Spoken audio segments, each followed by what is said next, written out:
Bom dia.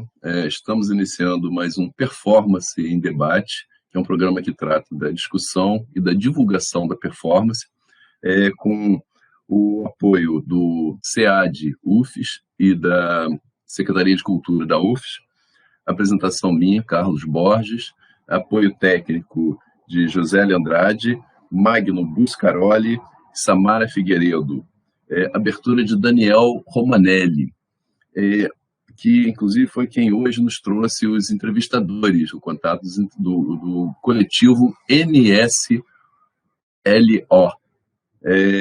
que é o coletivo que eu vou bater um papo aqui hoje.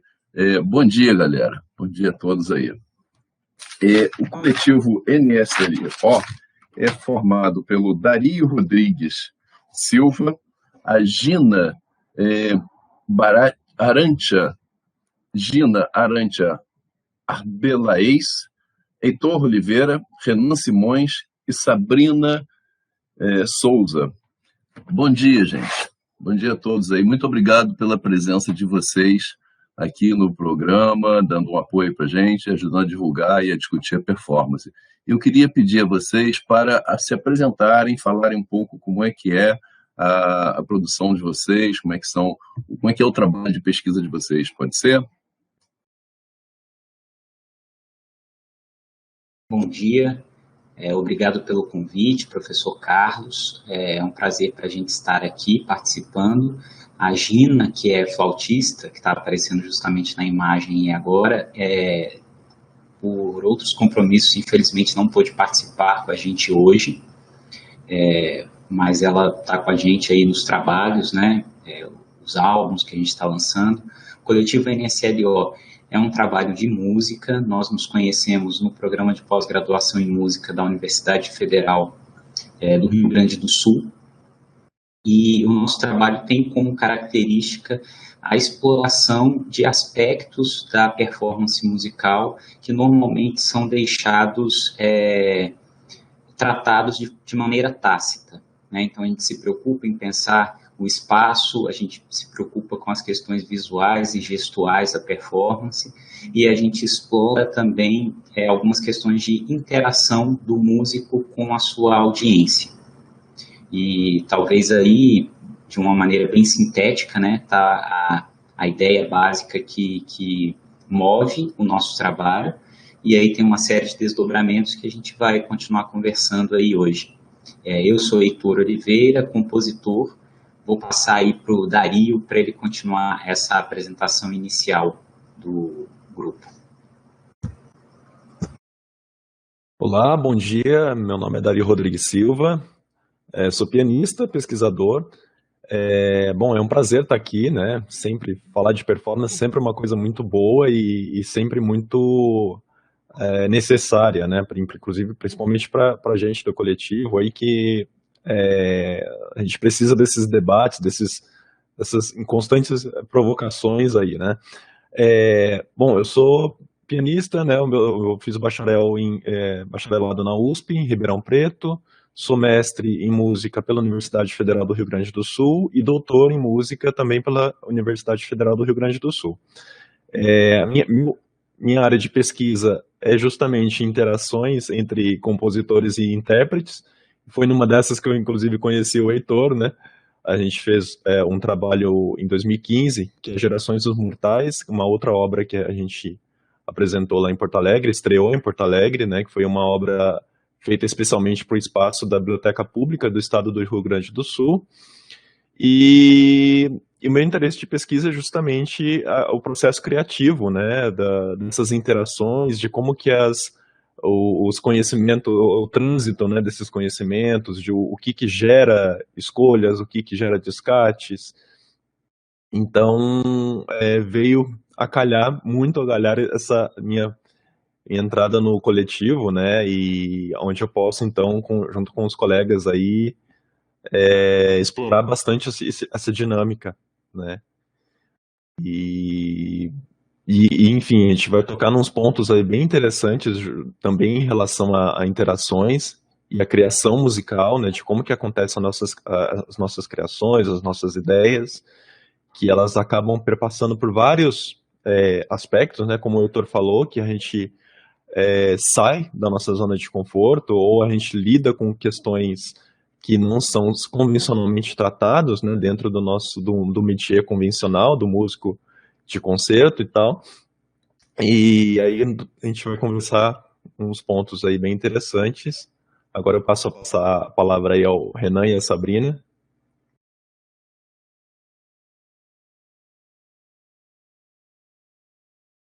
Renan, Olá. aí. Não, que a Sabrina teve que dar uma saída aqui, veio gente aqui no portão. Então, eu me chamo Renan Simões. Assim como o Dario, eu fiz tanto mestrado quanto doutorado lá na Universidade Federal do Rio Grande do Sul. Mas eu sou natural de Vila Velha, do Espírito Santo, né? Fiz lá a minha formação, né, na Faculdade de Música do Espírito Santo, no bacharelado em violão. Atualmente eu estou residindo aqui em Mossoró, né, dando aula aqui na Universidade do Estado do Rio Grande do Norte, desenvolvendo atividades no curso de licenciatura em música, né, que curiosamente é uma realidade bastante diferente da minha própria formação, né. Eu atuei tanto bacharelado quanto mestrado e doutorado, foi tudo na área de performance, né, de práticas interpretativas, mas eu estou atuando agora no contexto da educação musical, né. Estou preparando educadores musicais, especialmente para dar aula na educação básica. Então, basicamente, assim, a gente sempre tenta integrar de uma forma ou de outra, né, isso na nossa experiência, né? Então, eu trago essa experiência também da prática interpretativa, da performance, com os alunos ali, né? Então, não, de certa forma, não é de todo dissociado, né? As coisas acabam dialogando de alguma forma. Então, sabe? Olá, bom dia para todos aí que nos assistem, né? Muito obrigada pela oportunidade, né? Mais uma vez. E, bom, eu sou formada na FAMES também, a mesma trajetória do Renan, sou do Espírito Santo, né, então fiz a faculdade, o bacharelado na FAMES, depois também fui para a URGS, onde todos nós, né, nos conhecemos, como o Heitor já colocou, e atualmente, por conta da pandemia, inclusive estou aqui, né, em Mossoró, fazendo meu doutorado na URGS, mas nesse momento à distância, né, de forma remota.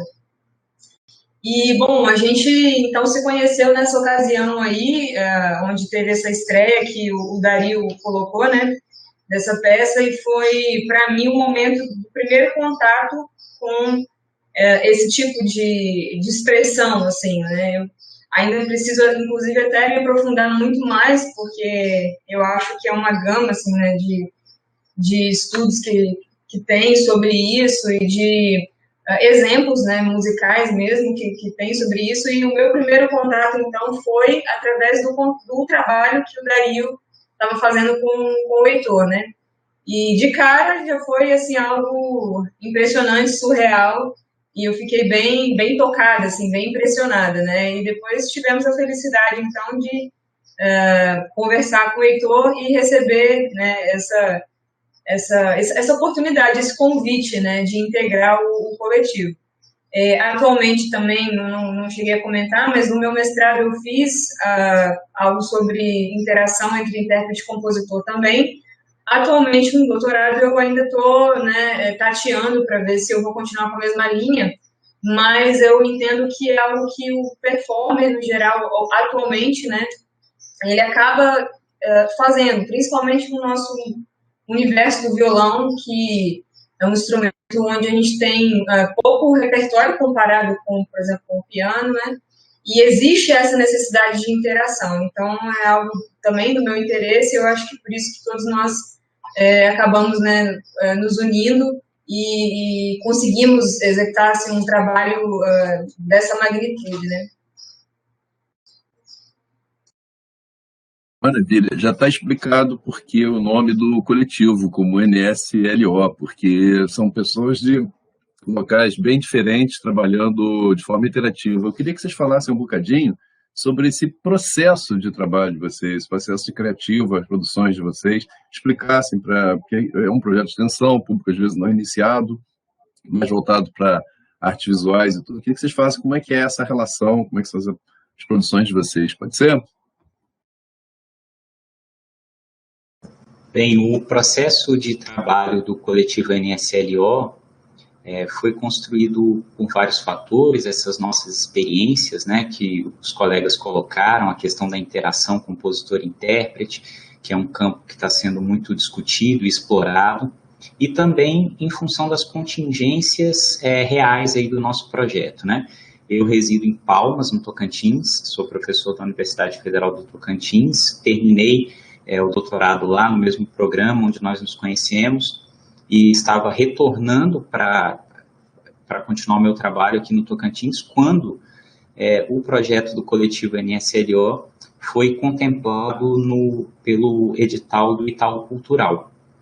E isso nos proporcionou a oportunidade de fazer algumas viagens em que nós nos encontraríamos para desenvolver esse trabalho e aos poucos estrear as obras que a gente começou a criar juntos. Então, essa situação também foi determinante para desenvolver a nossa metodologia de trabalho. Então, quando a gente estava à distância, a gente trabalhava com trocas de informações, conversas, e às vezes eu pedia para eles me enviarem coisas como peças preferidas do repertório, e vários outros materiais que fundamentavam essa nossa interação, não apenas a conversa oral, né, mas também mediada, digamos, por esses objetos, por essas atividades que a gente ia se propondo. E também, nos encontros presenciais, todo o trabalho nosso partia, antes de eu apresentar partitura, eu apresentava sugestões de ações, de posicionamentos, de movimentações, e a partir disso é que surgiam as ideias para as peças. Então, por exemplo, está na tela ali agora uma foto de um momento de uma das nossas peças, que o Renan e a Sabrina se confrontam, né? Essa ideia surgiu justamente em uma interação nossa nesse sentido, em que eu propus para eles uma ação de tocar um de frente para o outro com os violões e começar a atrapalhar o outro a tocar. Desse jogo que surgiu essa peça que se chama Tudo é Perdido Quando o Desejo Fica Repartido, e que a peça, além de toda a escrita, mesmo para os violões, além desse momento em que eles interferem um no outro ali, chega ao ponto desse confronto extrapolar mesmo o instrumento e ir para o campo físico mesmo, né? Como é que a gente poderia chamar, Renan, Sabrina, um empurra-empurra? Como é que vocês definem aí isso como ação e o que isso tem a ver com tocar violão? Como é que está isso aí para vocês?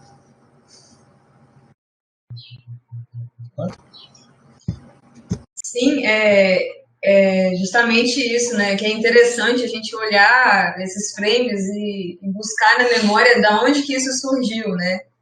E vou mais além até. Antes dessa experiência, que foi a primeira, né? Para gerar essa situação, a gente teve uma conversa informal, que não foi uma improvisação, né, do próprio projeto, mas uma ideia embrionária que o Heitor, né, nos sugeriu. E de cara a gente já se identificou, porque o que é mais interessante é essa oportunidade do corpo, né, se expressar além do instrumento. Porque uma coisa que acontece muito com nós que tocamos no repertório canônico, né, dos instrumentos, às vezes solo, às vezes em outros tipos de formação, é essa anulação, né, do corpo do intérprete, que vem de uma tradição, né, da performance que atualmente está sendo ressignificada, né?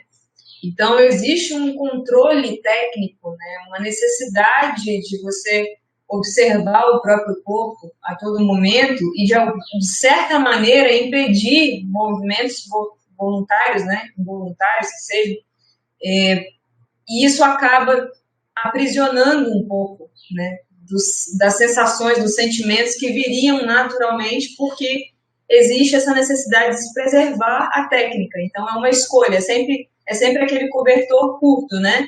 Se você chega para cima, o pé fica de fora. Se você cobre o pé, a cabeça fica de fora. E é um equilíbrio que o performer tem que lidar. Bom, e nessa ocasião, então, a gente se sentiu totalmente à vontade para deixar o corpo se expressar a partir daquela provocação, né, que foi esse momento inicial que o Heitor propôs para a gente.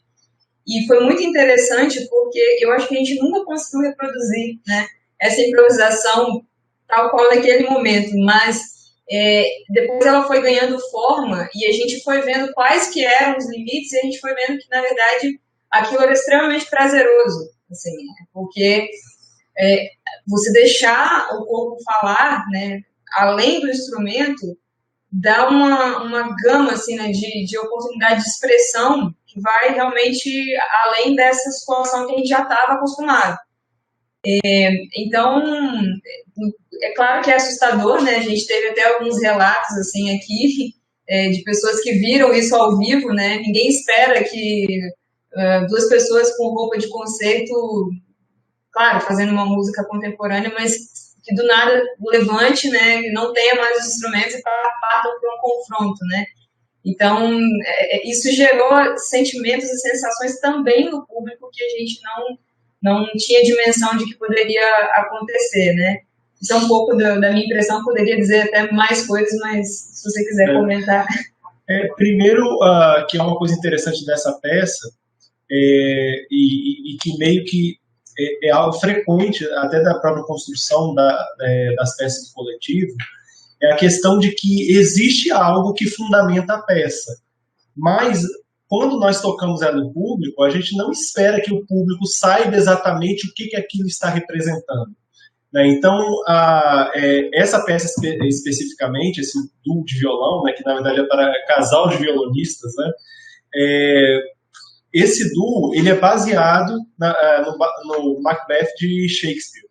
Né? Só que não é uma peça programática que vai contar a história. Né? Ela realmente ela é utilizada como pano de fundo para a criação da história, existe ali a narrativa daquele relacionamento a dois, mas aquela ideia geral do que são muitos relacionamentos e do que podem vir a ser muitos relacionamentos. E isso que é o que vai comunicar com as pessoas. Né? Então, nós vemos às vezes que essas peças são tocadas assim para públicos totalmente leigos, até em relação à música de concerto, em geral, a música de concerto contemporânea, e existe uma comunicação com aquilo, né? A pessoa se sente tocada com aquilo de certa forma, porque são temas universais, né? Embora a gente tenha um pano de fundo, a gente não está usando pano de fundo para ser uma música para intelectuais, uma música para quem é especialista. Não, acaba sendo uma música, de certa forma, para todos, né? E a gente vê que realmente funciona muito bem nesse contexto. E uma última questão que eu ia pontuar é em relação à questão do crescendo. A gente pensa muito em crescendo, em música, né? No crescendo, que ele vai estar muito ligado a elementos musicais. Né? Por exemplo, o crescendo, tradicionalmente, né, a gente pensa em intensidade. Né? Você está tocando um volume baixo e vai crescendo com um volume mais alto. Só que isso também pode ser utilizado em outras coisas, né? O tipo de articulação das notas, a textura que vai se adensando, vai aparecendo mais notas, né? Não só volume físico, mas volume de notas, né? Então, crescendo em música, a gente pensa nisso. E uma coisa muito interessante dessa peça, principalmente nesse crescendo aí que acontece, até a gente largar os instrumentos e partir para um embate físico, acontece um crescendo de muitas outras estruturas. Então, a peça ela tem toda uma tensão, desde o início, do primeiro gesto musical, ela tem uma tensão muito grande ali no ar, e aí chega nesse crescendo aí grande que extrapola o crescendo de elementos musicais, mas vai também para elementos performáticos. Né? E é uma peça assim, bastante densa nesse sentido, né? Como um filme do Tarantino, né? É aquela tensão no ar o tempo inteiro e que fica ali, mesmo quando está nos momentos mais tranquilos, tem muita tensão no ar, e aí do nada, né, vão ter aqueles crescendos, aqueles ápices, aqueles picos, né? Então, basicamente é isso.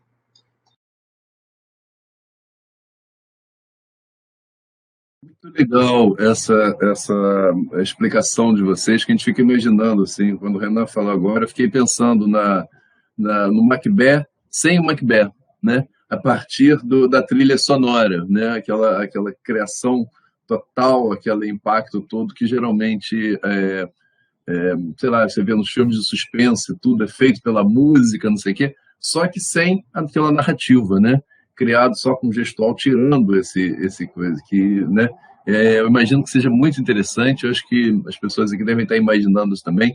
Seria interessante vocês colocarem no chat aqui os links, onde depois a gente, durante a coisa, para a gente poder divulgar também, né? Essa parte.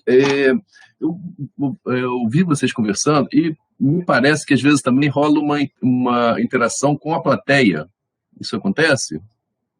Acontece sim. Talvez seja, assim, tenha sido o primeiro ponto bastante desafiador, né? Acredito que para todo mundo, porque durante a nossa formação a gente não tem esse tipo de, ou não tem essa oportunidade, ou sequer nos deparamos com situações que demandem, né, uma atitude de interação, né, e tudo mais. Então, é algo bem presente, né, no nosso tipo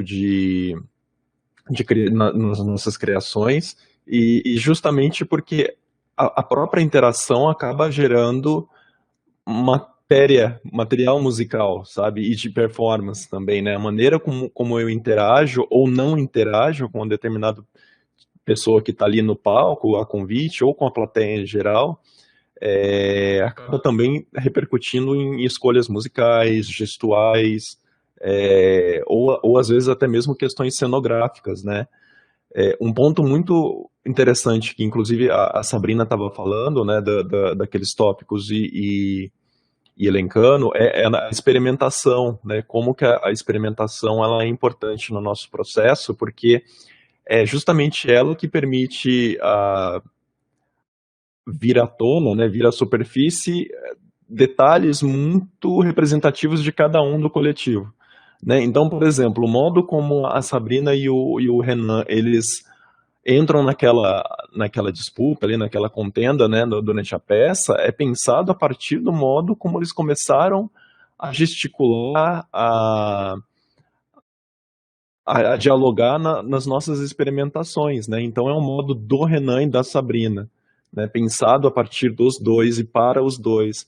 Então essa questão da exclusividade, né? Ou da pessoalidade, da particularidade de cada um de nós impressos nas peças também é algo muito forte, né? A meu ver, assim, no nosso processo criativo, porque uma coisa você claro, não tem a relação de melhor ou pior, mas assim, são questões diferentes para quando você compõe ou você cria pensando num determinado tipo de público ou até mesmo de performer, e aí outra coisa totalmente diferente quando você cria a partir de um performer, né, assim, com as particularidades desse performer. Então, do jeito que eu falo, do jeito que a Gina, ela gesticula, enfim, né, ou a maneira como nós nos relacionamos com o espaço, isso acaba se fixando na peça e também na performance, né, ou principalmente na performance. Então, são pontos bem fortes também no modo de trabalho nosso, né, de captar realmente a particularidade de cada um dos integrantes, né. Sobre a questão ali da interação com a plateia, talvez a gente possa retomar uma peça específica também, em que isso é muito forte e bem claro, que é o Novos Sururus e Quiprocódium com Vescote e Chumbrega. É uma peça em que, na apresentação dela ao vivo, são escolhidas pessoas para serem assistentes, né? Uma peça para pianista e flautista, e esses assistentes têm como função sortear módulos de partituras que eles vão, então, apresentar para o músico. É claro que o músico conhece previamente esses módulos, mas qual deles será sorteado durante a peça é aleatório, né, por definição. E o assistente vai apresentando esses módulos e os músicos têm que tocar junto, como um duo, seja qual for o módulo que foi sorteado para cada um. Então, a peça gera, e essa peça é um exemplo, mas todas as nossas experimentações com algum tipo de interação com a plateia, eu observo que o resultado é sempre gerar uma dinâmica diferente no evento. É totalmente diferente você sentar lá para escutar uma música, ser tocada do início ao fim, e o Dario falou uma frase ali que é super importante, né? A forma como eu interajo ou não com a pessoa que está ali para me ouvir influencia totalmente na impressão geral, na situação, no que acontece, né? Então, esse tipo de proposta de interação, ela gera toda uma dinâmica do próprio evento, né? E a minha percepção é que altera a própria escuta, é uma outra música, porque se fosse aquela mesma coisa sendo tocada, simplesmente ensaiada e a pessoa lá parada ouvindo.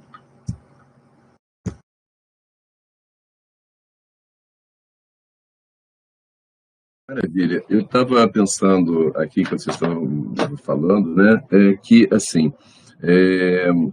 essa relação chega nos limites da performance visual com a performance musical, assim, uma linha, né, que é tênue entre as duas que a gente está tratando aqui. E nos antecedentes disso, para mim, eu citei aí o Yves Klein, né, da Sinfonia Monótona, dos anos 50 e tudo, e depois o John Cage, nos anos 60, que eu queria saber se vocês têm uma relação, porque são referências para nós, assim, que somos da área de artes visuais, né? Como é que é a relação de vocês com isso, que me parece bem próximo. Só fazendo um comentário, né, sobre o Yves Klein, eu acho que, assim, o que tem muito, talvez permeando não só o nosso trabalho, mas de uma maneira geral, a produção artística, né, pós-1960, e anterior também, né, já vinha começando antes, né, não foi a partir de 1960, mas é justamente o interesse da expressão da fisicalidade, sabe, a concretude do movimento, né, por exemplo, aquela a obra do Yves Klein, que as dançarinas, as coreógrafas, elas imprimem, né, a imagem dela na tela, é uma preocupação aliás, é um pensamento a partir da forma, né, assim, o que a forma deixa de impressão, ou o que né, é uma maneira de você registrar algo de uma outra perspectiva, né, algo que já é bem conhecido, né, ou que é muito visto, mas que a impressão que deixa em uma outra tipo de mídia é totalmente diferente, né? Então, o nosso trabalho, ele pensa também muito essa questão da fisicalidade também das coisas, né, pensa no espaço e como que na verdade, parte do som, né, parte do universo sonoro e extrapola para as questões físicas, concretas, mas como uma demanda do som, entende? Assim, é sempre como se fosse uma resultante, né? Outra conexão que a gente pode fazer também com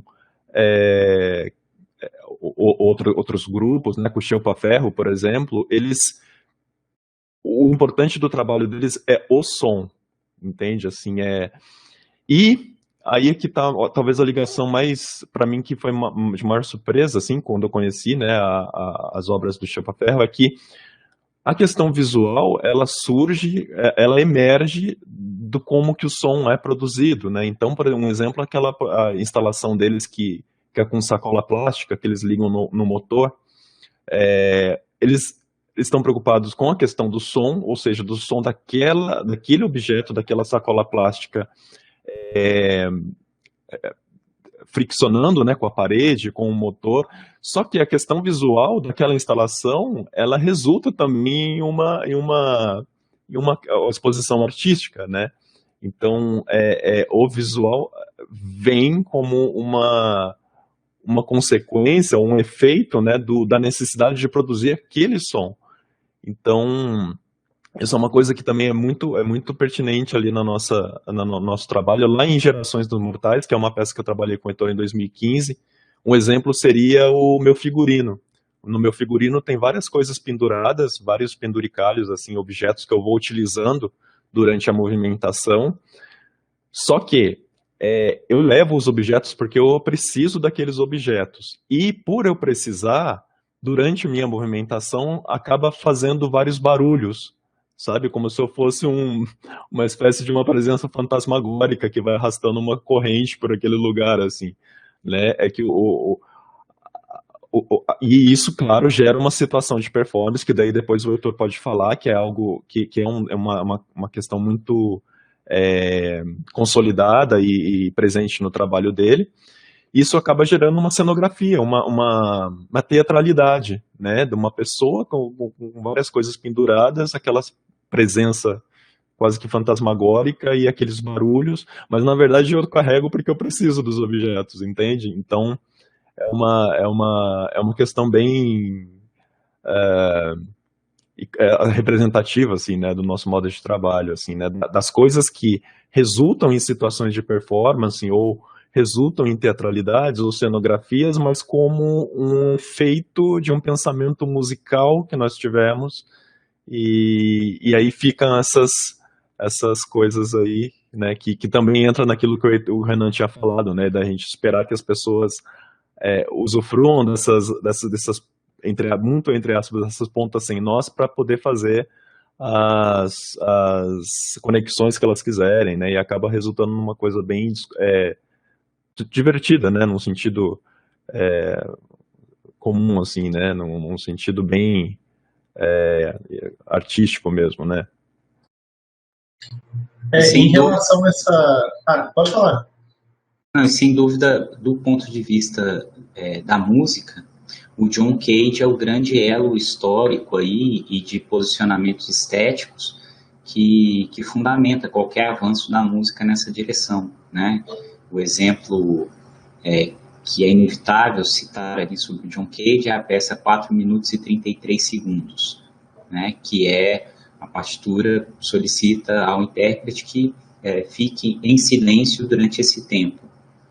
E aí, onde está a música nisso? Entra em várias discussões sobre a escuta, né, a realidade sonora cotidiana podendo ser ouvida como música, o papel do compositor como alguém que vai gerar essas molduras de escuta, mas também abre um caminho em relação à performance, né, e um diálogo com a performance e a arte mesmo, propriamente, que é um campo que surgia na mesma época, e que o John Cage, ao ser questionado depois dessa peça sobre para onde a música ia depois disso, uma das respostas dele é que a música iria rumo ao teatro, no sentido de que a composição musical iria pensar a situação toda, né? O acontecimento. E aí aí que está esse ponto de partida, né? Do ponto de vista histórico e de posicionamento estético, para nós como músicos dialogarmos com essas questões. Mas fala, Renan, que eu te interrompi. Especificamente sobre essa questão dos significados, né, visto pelo público, né? É muito interessante, porque nas semanas de atividade que a gente teve, nós realizamos algumas oficinas, né, diretamente com o público, oficinas de diversas naturezas, fossem oficinas mais tradicionais, né, de masterclass de instrumento, né, como também oficinas de experimentação musical, algo nesse sentido, né. Mas além das oficinas e dos recitais, nós sempre tínhamos momentos juntos com o público para conversar sobre as peças. Então, teve pessoas que participaram das peças, né, participaram da construção, montagem de algumas das peças. Então, essas pessoas estiveram com a gente de forma mais ativa e tal, né, nas experimentações, nos ensaios. Mas houveram também pessoas que foram só públicos que apareceram lá. Então, o que a gente fazia? Depois das apresentações, a gente tinha um bate-papo com o público. E uma das coisas mais curiosas que teve foi porque a gente via assim, um retorno de coisas que a gente não tinha nem vislumbrado. Né? Enquanto a gente enxergava, essa música para mim é uma história tal, e para mim significa tal coisa, tal ação significa tal coisa, quando você ia ver para algumas pessoas do público era um outro universo totalmente diferente, e era até surpreendente para a gente, né? Como é que aquilo podia dar tantos outros significados, tão relevantes quanto, tão interessantes quanto, né? Então, isso é algo que está muito ligado também a essa arte mais... essa arte que não tem uma comunicação direta, não é uma música que tem uma letra que a pessoa vai entender o que é. Né? Então, a própria música instrumental já tem isso, ela pode apresentar significados múltiplos, cada um vai interpretar da forma que quiser. Então, alguém vai ouvir uma sinfonia de Beethoven, ela pode pensar na imagem tal, tal e tal, outra pessoa vai pensar em outro tipo de imagem. Mas a nossa música, além dela ter essa questão da produção de som em si, ela também tem uma série de elementos que sugerem algumas coisas. Né? Então, tem a representação do som em si e desses elementos. Né? E as pessoas vão, como o Dario falou, tecendo na mente delas alguns tipos de relação, né, desses elementos da questão musical, e cada um vem com uma visão muito particular de cada uma das peças. Né? Mas o interessante é que esse poder que existe, né, na música e nesse projeto nosso especificamente, de proporcionar reflexões, proporcionar novas ideias sobre música e está, de certa forma, fazendo essa formação de público, né, para que nós possamos cada vez mais tá levando música nova, música diferente para as pessoas. E uma consequência disso também pode ser a gente pensar até mesmo o nome do grupo, né, como uma consequência, né, do trabalho que a gente faz, porque quando isso é possível de ser feito da maneira como a gente experimentou, né, com o público, construindo isso aos poucos, o coletivo ele se expande, né? O coletivo ele não é só quem está dentro do grupo, o coletivo é quem está ali naquele momento fazendo parte da construção sonora da peça ou interpretativa da peça. Então, eu acho que até mesmo o próprio nome deixa isso em aberto, né? Existem integrantes que são fixos, claro, mas cada experiência acaba revelando um coletivo, né? Que foi o que aconteceu com a gente. Em cada viagem que a gente fez, cada público que a gente construiu se tornou parte integrante do nosso grupo, né? E isso é muito interessante, você perceber como que as pessoas se sentem parte daquele projeto, né? Aqui, especialmente em Mossoró, onde teve esse contato direto com alunos, né, do curso onde o Renan dá aula, a gente pôde escutar isso, inclusive até hoje, né? Até hoje o pessoal pergunta, e aí, como é que tá e tal? Porque se sente parte, né? Fica na memória, de fato, porque teve uma construção, né, dessa identidade, assim, do público em relação à performance, né, ao projeto que a gente estava levando para eles naquele momento. Né?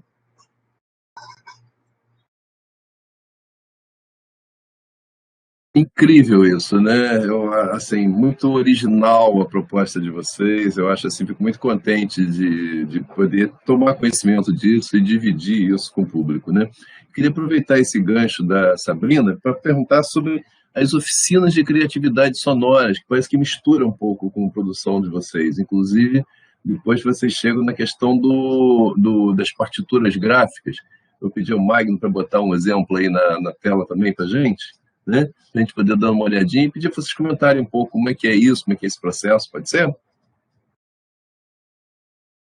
Bom, a Oficina de Criatividade Sonora é um projeto de extensão que eu coordeno aqui na Universidade Federal do Tocantins e que iniciei em 2018 dentro do curso de licenciatura em teatro. Eu trabalho primordialmente como músico, mas lecionando no curso de licenciatura em teatro aqui na UFT. E esse projeto iniciou em 2018 presencialmente, interagindo principalmente com os estudantes desse curso, com a comunidade mais próxima aqui. Com o desafio aí da pandemia, lá no começo de 2020, acabou me ocorrendo uma ideia que eu ainda não tinha tido, não sei porquê, né? A pandemia veio também mexer com o nosso conforto, com ideias que estavam ali ao nosso alcance e a gente ainda não tinha tido. Eu acabei decidindo utilizar as redes sociais e a ideia de um podcast para manter o projeto vivo e, no fim das contas, acabei expandindo muito, né, o âmbito de atuação do projeto.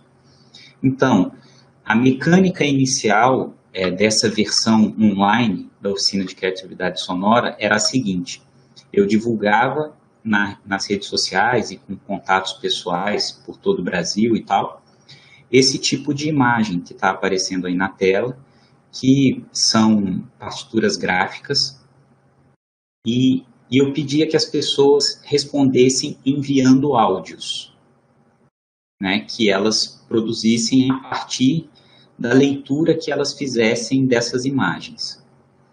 E aí, com esses áudios, eu faço uma edição e produzo um podcast que traz esse resultado artístico. Então, é um trabalho bem... que trabalha com uma tecnologia baixa, digamos, né? As pessoas enviam áudios gravados no celular mesmo, tal. É algo que tinha a intenção de envolver não apenas músicos, nesse sentido mais especializado que o coletivo NSLO tem, né? De que são partituras complexas, o músico extrapolando a sua própria técnica, etc.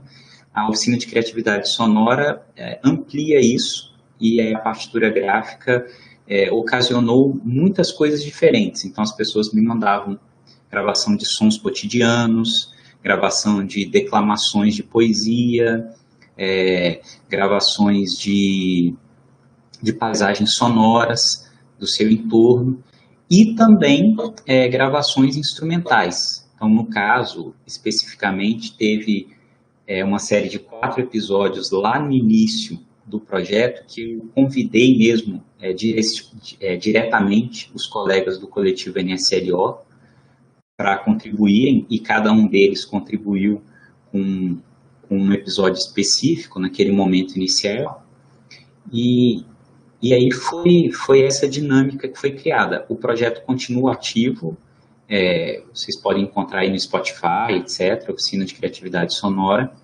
E aí, além desse tipo de episódio que eu descrevi, a gente também faz conversas com compositores, faz outros tipos de experimentação também relacionados às disciplinas que eu ministro, uma série de coisas. Mas as partituras gráficas dialogam lá com o trabalho do coletivo, no sentido da indeterminação. Afinal de contas, essas partituras não têm nenhuma clareza sobre que tipo de som exatamente para ser produzido a partir delas. Elas ocasionam realmente uma experimentação e geram produtos bem específicos, e que remontam de novo a essa ideia que a Sabrina falou, de que abre um espaço para qualquer pessoa contribuir e criar junto com a gente.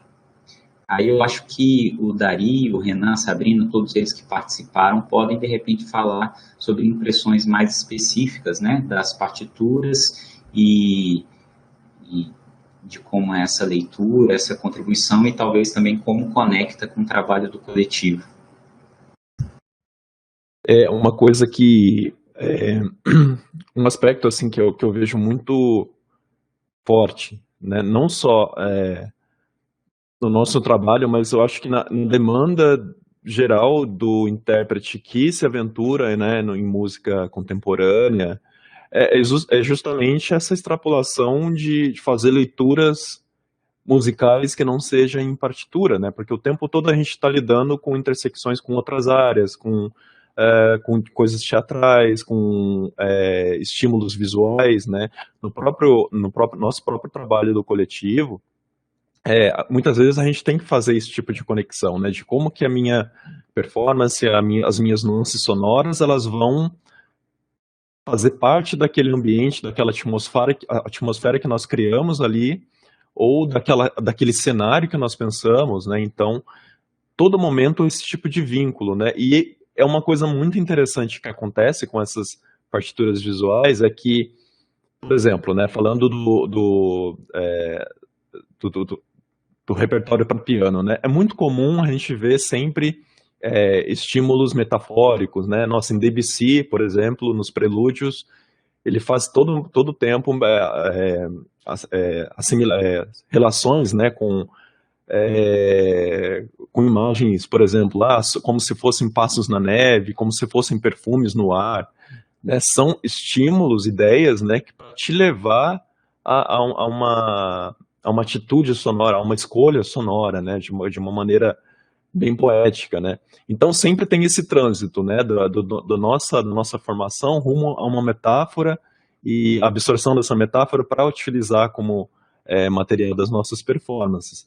Aqui a gente tem o abstrato e a gente usa um outro ponto de ataque, né, nesse sentido, porque a gente tem que fazer essas criações metafóricas em cima de uma condição ali, de uma partitura, porque de fato e fazer essas correspondências nós mesmos, né? Então a gente cria esses metaforismos e acessa no nosso métier, né, de trabalho, o que seriam sons que correspondam com essas metáforas que nós pensamos. Por exemplo, essa imagem que está aparecendo, porque o pôr do sol fica rosa às vezes, essa partitura, foi uma partitura que eu participei, né, que foi uma gravação que eu fiz. Então, a primeira coisa que me chamou a atenção nessa partitura foram as texturas, né, das listras diagonais, questão de movimentação e interrupção com essas figuras verdes centrais, né, que tem essas interrupções no meio, essa questão mais, essa expressão mais líquida, mais fluida dessa outra figura preta e roxa. Então eu fui fazendo associações, qual que é o som que me pode trazer esse tipo de ruído, dessa sonoridade listrada, digamos assim, né? Então eu fiz lá um som com a tampa da caneta numa pasta de plástico, né? E eu fiz sons intercalados com pausas, pequenos motivos intercalados com pausas para representar essa questão do movimento e da interrupção, né? Então é um exercício, acaba sendo um laboratório, na verdade, para a utilização nas nossas criações, né?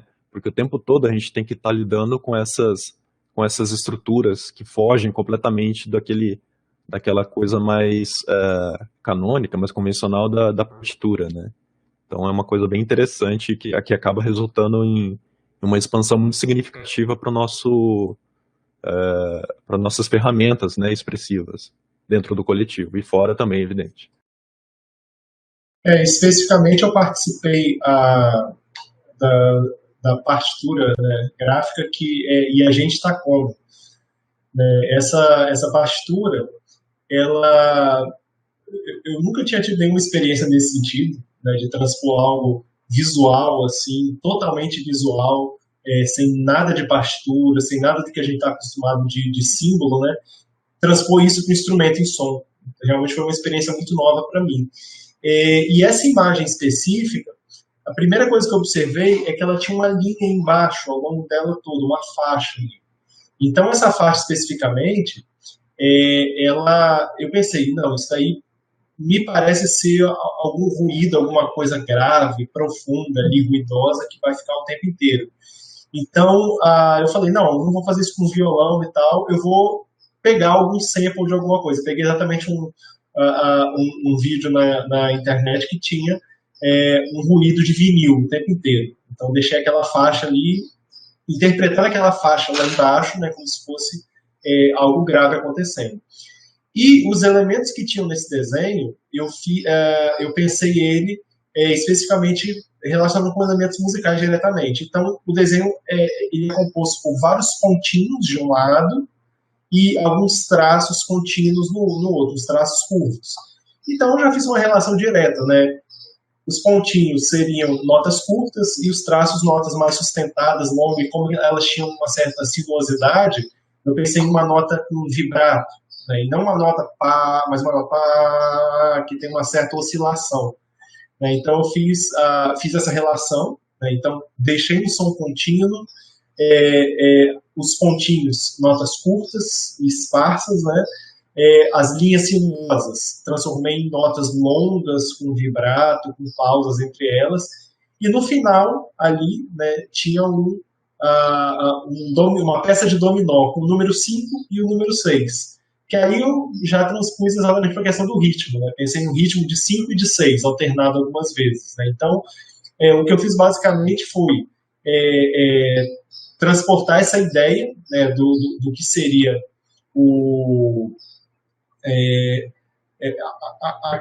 aqueles conteúdos visuais, como aquilo poderia ser transposto para conteúdos gráficos de uma partitura mesmo. Né? Então, eu fiz essa transposição aí.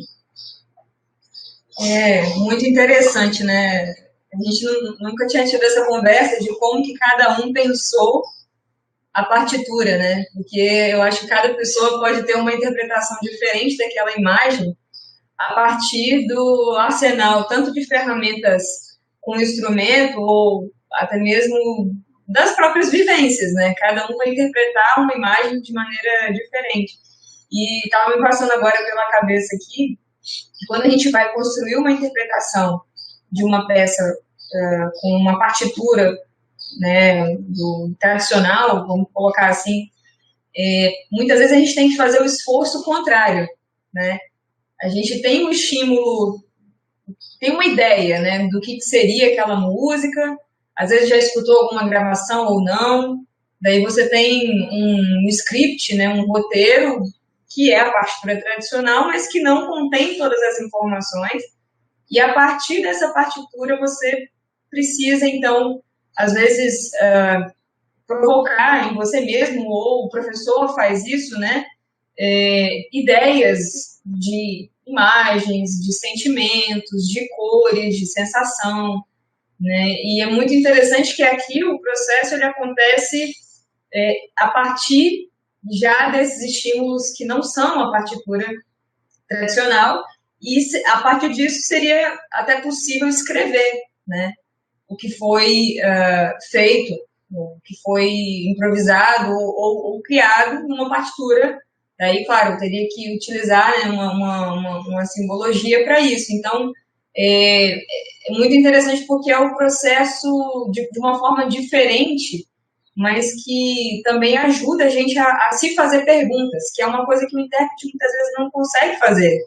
Porque, de novo, né, a gente está acostumado ali a receber a partitura, ter que colocar aquilo nos dedos, né, e não chega o momento de se perguntar, de se autoprovocar, né, para construir uma imagem visual da peça. É claro que isso é a todo momento tentado, né, durante o processo de interpretação, mas existem preocupações que acabam desviando e, claro, quando a gente fala dentro de um contexto, né, esse processo dentro de um contexto de formação, né, que foi o contexto no qual a gente aprendeu a fazer isso e muitas vezes está inserido durante uma boa parte da nossa trajetória como intérprete, a gente percebe que a gente não tem muito espaço, não tem muito tempo hábil para viajar muito, vamos colocar assim, né, dentro dessa partitura que não traz esses elementos como essas partituras gráficas trazem, né? Então, é impressionante, assim, observar como que, realmente, qualquer pessoa é capaz de criar, sonoramente falando, a partir de um estímulo, né, desses, como essas partituras, palavras, cores, disposição, né, de figuras. É interessante, por exemplo, observar como que traz uma sensação diferente, até mesmo figuras geométricas, né? Se eu tenho um retângulo de uma coloração rosa, vou pensar em como que aquela cor, né, me faz sentir e o que aquela figura também acaba me remetendo, e em comparação, por exemplo, a um círculo rosa, da mesma cor, né? é muito diferente, Só para colocar assim um exemplo, né, de como que isso pode despertar essa provocação em quem está observando, né? E aí a gente poderia até relacionar isso com os tipos de memória que a gente usa para compor a interpretação de uma peça, né? Não é só a memória auditiva que a gente tem a partir de uma gravação ou desse script, que é a partitura que a gente vai tentar extrair o máximo que tem ali, mas também essa visualização, né? As cores, né? A gente pensar no cheiro, numa situação e pensar que a performance ela vai sendo construída em camadas, né? Assim como, por exemplo, se a gente for, sei lá, pintar um quadro, a gente começa do fundo, né, até o início, é como se a gente fosse agregando elementos e complexificando aquilo através de um pano de fundo, né? E a partitura é esse pano de fundo, né? E a gente vai colocando essas camadas até chegar nesse todo. Aqui não, aqui parece que passar isso para os dedos, né, ou para a voz, ou pensar numa referência é quase que automático, porque esses elementos, eles de fato provocam, né, essas sensações, né, naturalmente, sem a gente precisar ficar fazendo muito esforço.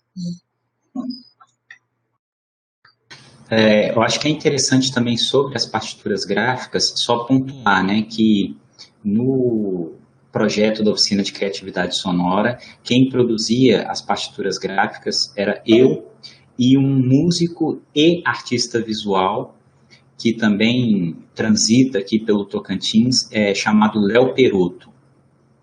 Então, das partituras que estão aqui apresentadas no programa, Por que o pôr do sol fica rosa às vezes? E a gente está como? Fui eu que fiz. E essa outra partitura, que é com uma imagem mais abstrata, é produzida pelo Léo. Veja que realmente são duas abordagens bem distintas. O Léo é um artista visual, as imagens dele têm um maior acabamento, inclusive podem ser pensadas como um produto visual em si. As minhas partituras eu encaro mais como se fosse um caderno de anotações meus, anotações minhas. E, para mim, fazendo um paralelo com o trabalho lá do coletivo, NSLO, a minha ideia ao fazer essas partituras seria como se fosse um primeiro estágio na idealização de uma peça. Mas enquanto lá no coletivo NSLO esse trabalho avançaria com as conversas e com eu escrevendo as partituras, destrinchando essas partituras numa notação musical, no trabalho da oficina, ao invés de eu dar continuidade a isso por mim mesmo, eu abro para as pessoas me enviarem áudios e eu concluo, digamos, a minha parte desse trabalho com as edições, né? Ao passo que as imagens do Léo são um outro processo, é um diálogo com determinadas escolas da produção visual, né, da arte contemporânea, e, ao mesmo tempo, essa busca de uma abstração total e quebra da linearidade na leitura, né? Ao passo que as minhas partituras, talvez até a analogia com a escrita musical seja mais evidente, né? Das linhas, dos sistemas e tal. E na do Léo, não, ele realmente busca quebrar essa linearidade e abre uma outra vertente de leitura, né? Eu penso que as partituras do Léo vão mais pelo caminho mesmo da abstração e as minhas vão um pouco pelo caminho da roteirização, mesmo que indeterminada, mas ainda uma roteirização. Maravilha. Bom, eu queria aproveitar aqui que já estamos fazendo dessa interação, né, a partir da abertura desse programa, que ela ficou a cargo do Daniel, né, e que agradecer a vocês já, porque estão cedendo uma parte do trabalho de vocês para a abertura desse programa. E o Daniel conversou comigo, ele falou sobre essa questão de partitura também, né, Daniel? Eu queria que você comentasse um pouquinho aquela história aí, fizesse alguma pergunta. Já a palavra com você agora, que é um colaborador que já está há bastante tempo com o projeto. E aí, pessoal, bom dia. Realmente, quando o Carlos, eu, quando eu estudei na universidade, na UFES, música, eu trabalhava na rádio, ali na edição, e eu tive o prazer de gravar várias entrevistas com o Carlos, que ele entrevistava o projeto dele, pré-performance, pessoas do Brasil inteiro que fazem performance. E eu da música, ouvindo assim as as experiências, as propostas desses artistas visuais, em sua maioria, ou tudo bem que extrapola hoje em dia, né? O conceito de performance é muito complexo. E quando posteriormente ele recentemente me pediu para fazer uma vinheta do programa desse novo projeto dele, coincidentemente o Renan, de que eu sou muito amigo, Renan e Sabrina, ele me mandou mais ou menos nessa época esse projeto de vocês, NSLO, que envolvia música dentro de uma performance muito ligada a essas artes visuais, e eu achei que sim, foi perfeito e ficou maneiro também, ficou massa assim, na vinheta, a música de vocês, que é uma música que transcende a questão da música. E o interessante, eu acho muito interessante, é que muitas vezes na performance, que costuma ser inclusive matéria tratada em curso de artes visuais, muitas vezes o artista visual se envereda também pela música, faz suas intervenções musicais. E esse grupo, por exemplo, Renan e todos eles que estão aqui presentes, eles vieram mais ou menos para o caminho oposto, né? Eles são músicos profissionais de concerto, inclusive, cara, de concerto. E faz uma proposta assim, rompendo assim todas as barreiras, as possibilidades de criação da música contemporânea, erudita, que tem uma série de confluências, divergências, enfim. Eu achei genial, cara, e ficou muito bom. Eu acho assim, a proposta de vocês é assim muito interessante para quem é músico também, e porque a música de concerto que muitos de vocês faziam ou faz ainda tem uma distância muito grande do público, e essa questão do corpo também realmente é algo muito ligado, acho que à civilização ocidental nossa, de raízes cristãs, de negação do corpo. A música, a arte, a expressão musical, que você tem que ficar parado, cara. Eu também sou músico, e assim, o ideal máximo é você não se mexer enquanto você toca, principalmente música erudita. E você já transcende tudo isso, eu acho genial, cara. Genial. E com relação à partitura, se eu puder falar algo, mas eu nem conhecia essa parte do Heitor sobre partitura. Achei assim, fantástico. E, por incrível que pareça, me lembra um pouco algumas partituras medievais que eu já estudei. Porque no surgimento, primeiramente, as partituras ocidentais, nossa, de onde se originam nossas partituras? Se originaram nos mosteiros medievais, que tinham um texto sacro, e lá tinham os monges cantavam aquilo. Em cima do texto eles colocavam assim um pontinho. Isso que é interessante. Quando subia, colocava um pontinho assim para cima. Eram os neumas, né? Os Isso. neumas. Uhum. Então já começou também uma coisa visual da música. É um outro processo. Posteriormente, houve uma corrente ali mais ou menos na França, final do século XIV, derivada da tal da Ars Nova, que eles faziam também. Por exemplo, você estava falando da partitura música, que o que significa aquela música e uma imagem, enfim. Sabe aquelas partituras, não sei se você já conhece, assim, de que é uma música, uma canção de amor em forma de um coração, assim, não sei se vocês já viram aquelas partituras do século XIV, cara. Então, é um jogo visual que eles fazem, que é genial também. E depois se perdeu. E foi retomado esse tipo de abordagem só no século XX. Olha que loucura, cara. O negócio lá do século XIV, só no século XX voltou a ter esse tipo de pensamento, cara. E que você já levaram assim, às últimas consequências. Achei genial isso aí, cara. Essas partituras aí, dá até vontade de tocar isso aí, pensar. Fantástico.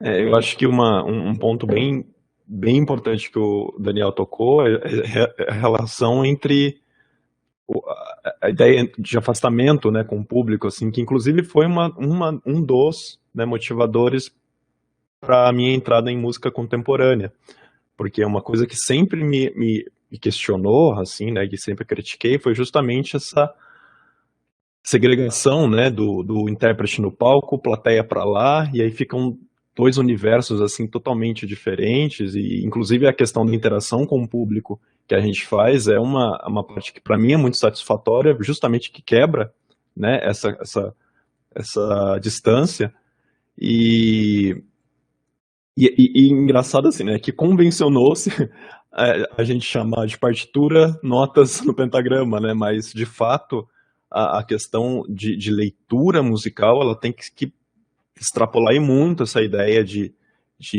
notas, né? Aliás, na própria partitura convencional, né, no tradicional, ela necessita ser extrapolada, porque senão você não tem música, né? Música é o que acontece a partir daquilo, né, ou além daquilo.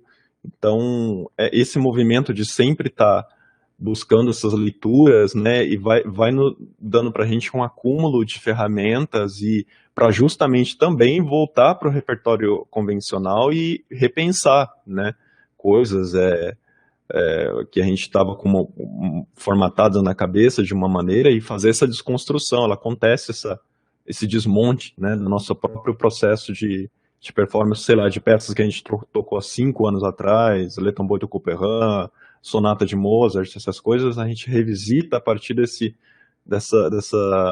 pensamento expandido do que é partitura, né? A gente começa a pensar em outras coisas, começa a apoiar nossa performance em outros pontos que a gente mal considerava.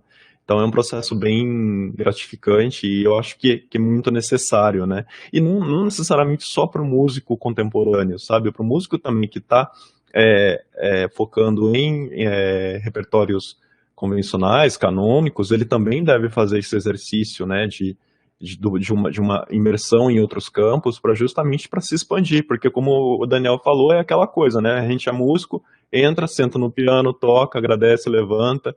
Então a música precisa, ainda mais hoje em dia, precisa ser muito mais do que isso, né, e o fato da gente estar, por exemplo, várias vezes a gente tocou em assuntos, né, de artistas plásticos que se aventuram em música, músico que se aventura em artistas plásticos, não é uma mera coincidência, né? É um resultado também de um exemplo de editais, né, que andam surgindo, que andam privilegiando esse tipo de interdisciplinariedade, né, de mesclas entre as áreas. Então, também por uma questão de trabalho, de mercado de trabalho, a gente precisa tá se expandindo, né, nossos campos de atuação, né, de como que eu dialogo, por exemplo, com um artista de artes visuais, de como que eu dialogo com uma pessoa do teatro, né, que são maneiras diferentes de pensar e fazer música. Então, justamente esse contato com essas práticas diferentes, né, que daí você leva um susto quando descobre que existem outras práticas musicais assim, isso é extremamente gratificante e necessário, a meu ver, né. Maravilha. Dari, já temos aqui mais ou menos 1 hora de programas. Eu sei que o Heitor Pérez tem que sair daqui a pouco também, né? Mas eu acho que nós já temos um programa bem bacana aqui. Eu queria agradecer a presença de vocês. Lembrar que você estava me falando, me ocorreu que assim, uma das primeiras pessoas que trabalhou com essa relação da imagem com a música foi o Kandinsky, né? E as imagens que vocês mostram também me lembrou muito o trabalho do Klee e do Kandinsky desse início, quando ele propôs a abstração nas artes visuais, ele se baseou muito na música, né? Então, eu deixar com vocês, se vocês querem comentar alguma coisa, e já vou me despedindo de vocês e agradecendo mais uma vez a participação de todos aí, do Daniel, tá bom? Vamos lá. Muito obrigado, professor Carlos, Daniel e toda a equipe aí, pelo convite e pelo momento também, que foi fantástico, mais uma oportunidade para a gente dialogar e refletir, né, no nosso próprio trabalho. Muitas vezes as questões colocadas nos forçam mesmo a refletir e tentar conceituar aquilo que a gente está propondo, revisitar. Eu agradeço bastante pela oportunidade, também agradeço ao pessoal do coletivo, né, mais uma jornada nossa aí juntos, e vou finalizar a minha fala propondo às pessoas que conheçam o nosso trabalho. A gente tem material disponível nas plataformas de música, já lançamos 2 álbuns, em breve vem mais um, e temos material também disponível no YouTube. A gente também já no ano de 2020 passou por um processo de adaptação dessas nossas experimentações de interação com o público, etc., para um formato audiovisual que foi muito característico para os músicos nesse período de pandemia, né? Então, a gravação em casa, a gravação separados, mas para que essa junção ocorra no audiovisual. E aí tem uma nova versão, digamos, das nossas peças transformadas em audiovisual, que estão disponibilizadas no canal de YouTube do grupo. O caminho mais legal para chegar nos nossos conteúdos é através desse link de Linktree, que aí tem de lá distribui para todas as nossas redes aí, plataformas. Agradecemos também imensamente aí, né?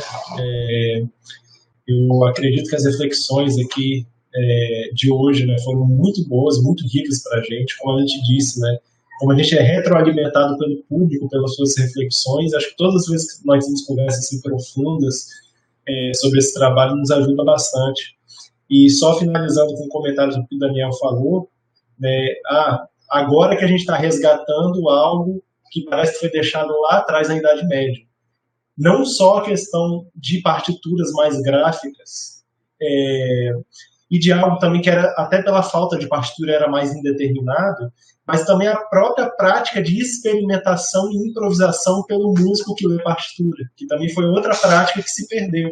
Mas se a gente pensar que até o período do Renascimento, do Barroco, o tanto que as pessoas improvisavam, ornamentavam as músicas, até o período clássico, né, que muitos solistas improvisavam as cadências, né, e isso depois, quando a musicologia começou a estudar a música do passado, começou a se fixar um repertório, depois com o advento da gravação, acabou se olhando para a música do passado como se fosse uma peça estática de museu, e não como um organismo vivo. Né? Então, essa ideia de ver o próprio repertório nosso como um organismo vivo é algo que também remonta a coisas que foram deixadas lá atrás e que a música perdeu um pouco. Né? Então, acho que essa reflexão aí que o Daniel trouxe também é muito importante. Então, eu agradeço imensamente a Carlos, Daniel, a equipe toda aí, né? Magno, José e Samara.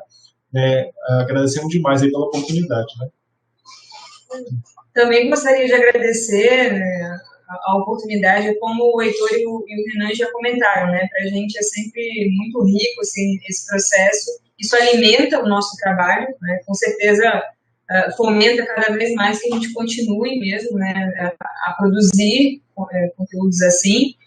E agradeço pelas reflexões, né, a todos os envolvidos aí, o Carlos, o Daniel, todos que estão, né, envolvidos, para conseguir produzir esse momento, né?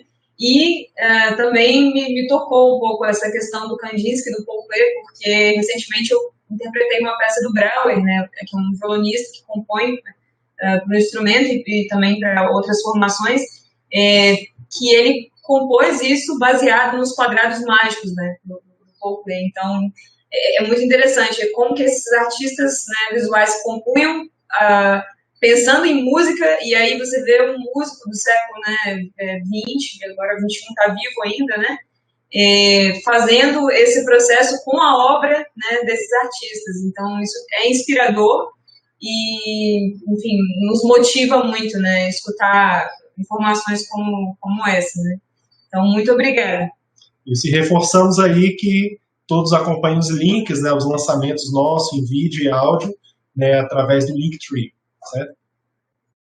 Bom, gente, eu só tenho a agradecer, assim, foi um prazer imenso. Por mim, eu ficaria aqui mais umas 3 horas falando de performance, porque é o que eu amo, é o que a gente ama e que a gente faz. Agradecer ao Carlos, ao Daniel, ao pessoal do coletivo, né, o pessoal também da produção, o Magno, Josélia e a Samara. E dizer exatamente, né, acompanhe as nossas redes sociais. Eu já proponho aqui uma atividade, né, de repente ouvir as nossas obras, primeiro só áudio, depois áudio e vídeo no YouTube, que vocês vão entender bem a questão da representação visual, como que ela acaba impactando, né, não só no entendimento, mas também com uma construção ali da performance que a gente fez. E só fazendo, né, um parênteses, assim, já finalizando, de fato, o Kandinsky, o que me impressiona muito, né, na questão do Kandinsky é movimentação, ritmo, né, das composições dele, assim, das telas e de cores, e tem muito a ver ali, para muitas das telas do Kandinsky parecem bastante com algumas partituras que tem lá no podcast, né, do Ocris, que também vão lá, investiguem, mexam, explorem bastante os episódios do podcast, que são bem interessantes. E como eu falei ali no chat, né, não sei se vai aparecer, mas cada um dos episódios tem um relato, um breve relato da gente falando como que a gente construiu as nossas ideias sonoras, como que houve essa ligação, né, com o visual e a música. Enfim, é bem interessante. Fica aí o convite. Mais uma vez, obrigado, um prazer imenso. Então, eu que agradeço a generosidade de vocês também, de cederem, né, o trabalho de vocês para a abertura do nosso programa. Obrigado, Daniel, pela participação, foi bem legal. Obrigado, Samara, obrigado, Magno, obrigado, Josélia. E vamos encerrando por aqui mais um Performance em Debate, então, que eu achei que ficou bem bacana. Gente, obrigado.